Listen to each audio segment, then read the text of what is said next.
My name is Christine Brown, and I'm joined by my coworkers who support our project's Disability Experience Expert Panel, Braden Gertz and Andrew Buck. The purpose of this video is to share a summary of major activities done by our group during the 4th year of the project. We'll also share some of the big lessons that we've learned over the years by working on this community engaged research project with our partners. Andrew? Thanks, Christine. In the past year, we presented our knowledge translation process and an example of a clear language product to members of the Research Experience Expert Panel. Clear language products use simple sentences, common words, and visual supports to make technical information accessible and easier to understand for different types of learners. We also worked on translating 4 journal articles into clear language products. 2 of them have already been published to our website, and the other 2 are being finalized by our team. During the first part of the translation process, our group meets with members of the research team who write the research articles. They give us a summary of their paper, and we review text related to the article's title, study, and key findings. We talk about what words or ideas are not clear or hard to understand and how we can say things clearly. Then we review a draft of the clear language product and give our input to make the product better. Now Braden will tell us about some other accomplishments. Okay, in March, our research partners had the opportunity to provide continuation services to Dr. Jim Thompson and the Executive Director of AAIDD. They wanted to see what we thought about updates being made to a tool called the Supports Intensity Scale Adult version.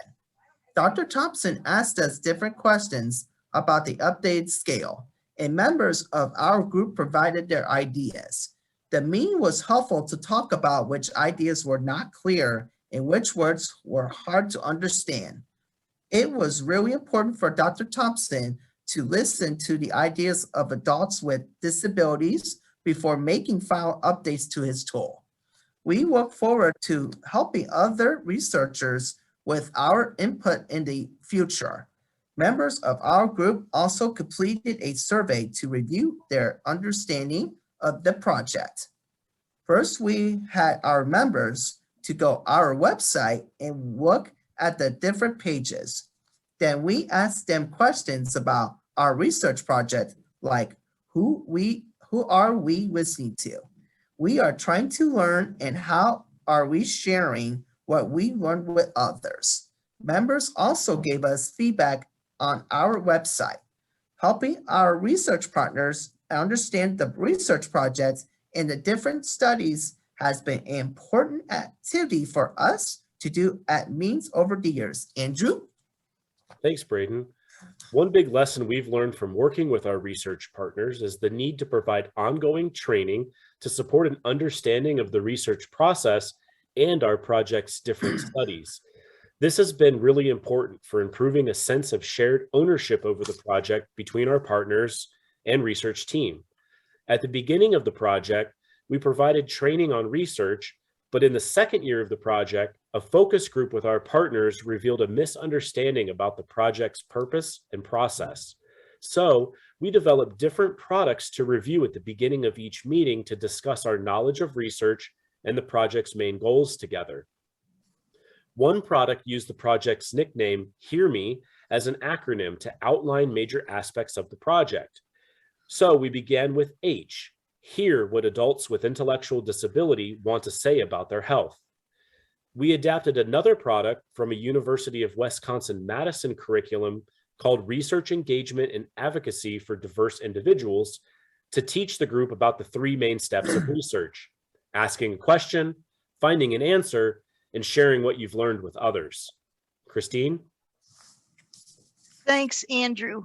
The knowledge translation process has been recognized by members of the research team as one of the most important things our group has helped with on the project.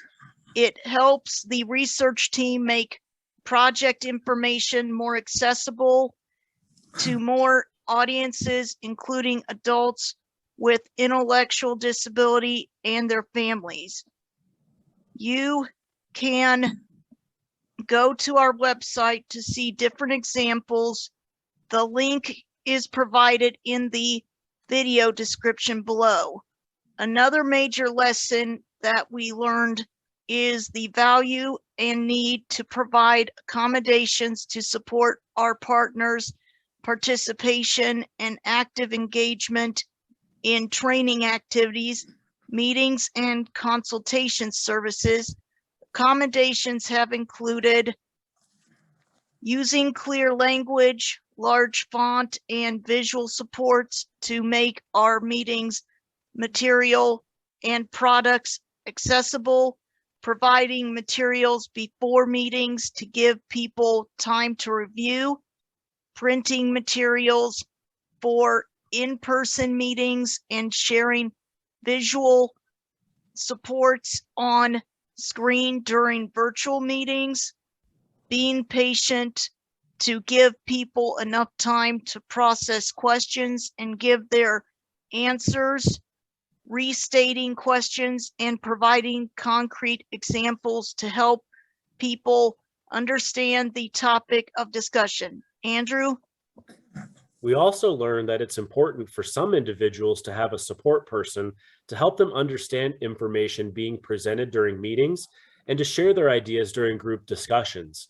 This is especially helpful to support participation and engagement in virtual meetings. Also, a group leader or meeting facilitator should use effective engagement strategies to give everyone an opportunity to share their ideas or ask questions. Strategies include doing a group poll, calling on each individual, and giving people an option of how to communicate their input, such as raising their hand to speak, using the chat box, sending an email or text, making a phone call, or doing an online survey. Braden? A key finding that we have learned over the years is that our research partners have reported a positive impact on their personal and professional development through their participation in the project, including self-advocacy skills and research knowledge. We encourage our other research teams to adopt an inclusive approach to their work and engage community members in the development of research questions and study designs. They can also work on research-related activities with stakeholders through interviews, focus groups, and consultation. Inclusive approaches to research are beneficial to community partners with disabilities and projects studying disability populations.